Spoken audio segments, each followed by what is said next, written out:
She said, do you come from a land down under? Where women go and men wonder. Can't you hear the thunder? You better run, you better take cover.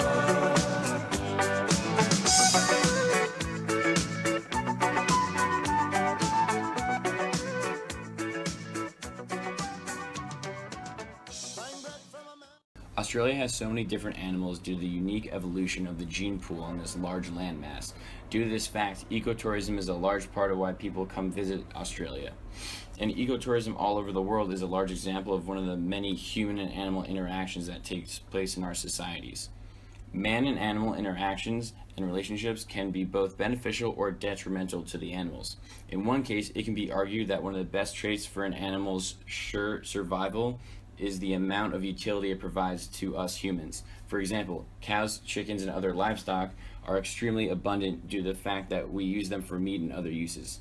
An example of a bad human interaction with animals is the amount of sharks that get killed every year, because many people hear about shark attacks and don't understand their behavior. One of the most powerful forms of human-animal connection is through therapy animals.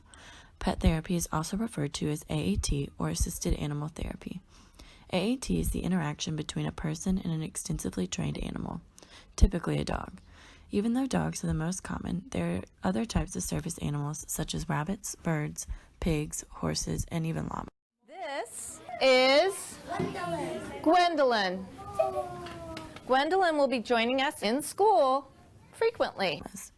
The goal of AAT is to improve a patient's social, emotional, and cognitive well-being. They are there to help someone recover from or cope with a health problem or mental disorder. It is designed to be therapeutic for the patient and also gives the animal a purpose. The patient and the animal build a special connection where they grow to trust each other. Animal therapy can be used for a variety of reasons. Some of the most common uses for therapy animals are for people who suffer from epilepsy, high stress levels, anxiety, depression, cancer, and autism. It has been scientifically proven that the act of even petting a dog can reduce blood pressure, lower stress hormones, and even help with overall cardiovascular and respiratory health. Who let the dogs out? Who let the dogs out? Who let the dogs out?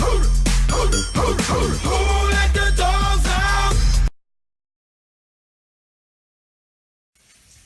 Where do you go to school? I go to the University of Colorado Boulder.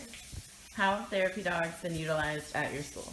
During exam week, they have therapy dogs walk around the library so that students can de-stress in between studying for their midterms and finals by petting dogs.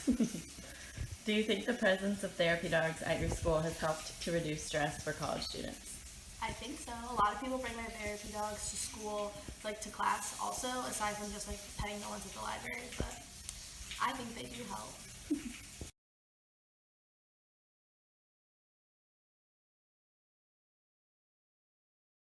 In this environment, especially in the institutional setting, a lot of times the race division is a big issue. But in this program, it doesn't matter what race you are or what religion, it doesn't matter at all. They're one team, they work together, and they're just human beings at this point. We all expected the dogs to really have an effect on us, and us enjoyed them, but what I did not expect to is finding new friends. Not only are therapy animals used in schools and prisons, they are also heavily used in hospitals. These dogs have a huge impact on the patients at the hospital. It gives the patients a reason to smile and helps to calm them, alleviate pain, reduce stress, and improve their overall psychological health state. Los Angeles Daily News stated, "The pain medicines can only do so much to help the patient. It's these kind of things, dog visits, that really help them get back to feeling normal again." Overall, these human-animal connections are truly remarkable and extremely beneficial in many ways, not only to the human, but also to the animal as well. Unfortunately, not all human-animal connections are as amazing as these therapy relationships. There has been much controversy around other animal interactions, such as zoos, orca whales, greyhound dog racing, and horse racing. Many people nowadays are skeptical about zoos. While zoos are fantastic for rescue, rehabilitation, and breeding programs, there's a disappointing side to zoos that is not always talked about. People go to zoos to experience the once-in-a-lifetime opportunity to get an up-close and personal view of these wild animals. They want to experience a surreal human-animal connection. Sometimes this can come at a price for the animals. After being in captivity for a long period of time, animals can suffer from a psychological disease called zoochosis. Zoochosis is a term that describes the stereotypical behavior of animals in captivity. It is defined as a repetitive and compulsive behavior that has no obvious goal or function. Many of the symptoms for zoochosis are excessive pacing, licking, rocking, circling, chewing, and many other more unnatural behaviors. These symptoms develop as a result of boredom, frustration, lack of stimulation, and inability to express their natural behaviors. Along with zoochosis, not all zoos have the optimal living conditions that these animals need. Zoos will never be able to completely recreate the animal's natural environment. For example, polar bears typically have 3,000 square miles to live their life on, but that gets significantly reduced in captivity. Orcas also typically travel around 100 miles in a day, but in captivity they don't get nearly enough exercise. Orcas in particular are not well suited for captivity. They tend to have a significantly shorter lifespan and even suffer physical abnormalities such as a collapsed dorsal fin.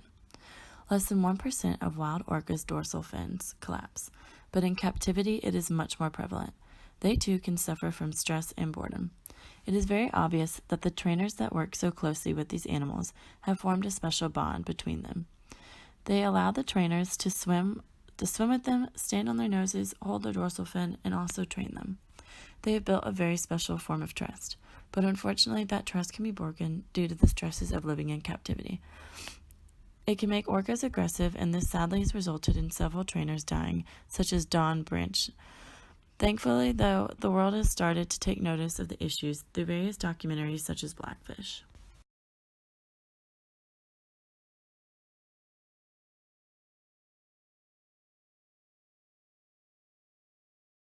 Racing horses is an extremely high-profile event, and a lot of people enjoy going to it and betting on the races.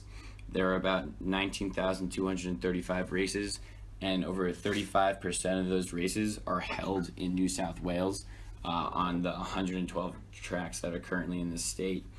And on those tracks, there are 35,309 horses with about 842 jockeys to ride them. On the outside of Oso Splendido, think Newitt's looking for where Jamaica is. She moves to third. Up on the outside as they race up the back section of the course. Then Taviga. When compared to greyhound racing, horses are treated far better. They are trained in high-tech facilities as well as have very good relationships with their jockeys as well as their breeders. Greyhounds are not treated as well.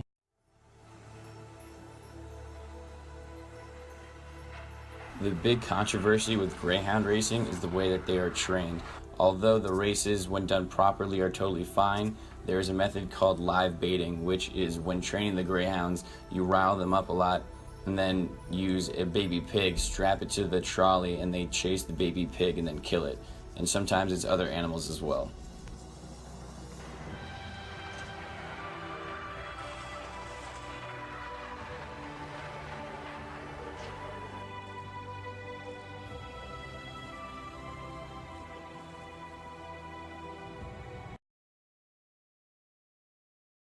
Tying a live animal to a lead, and trainers will tempt, taunt and excite their greyhounds until eventually that animal is given to the greyhounds as reward.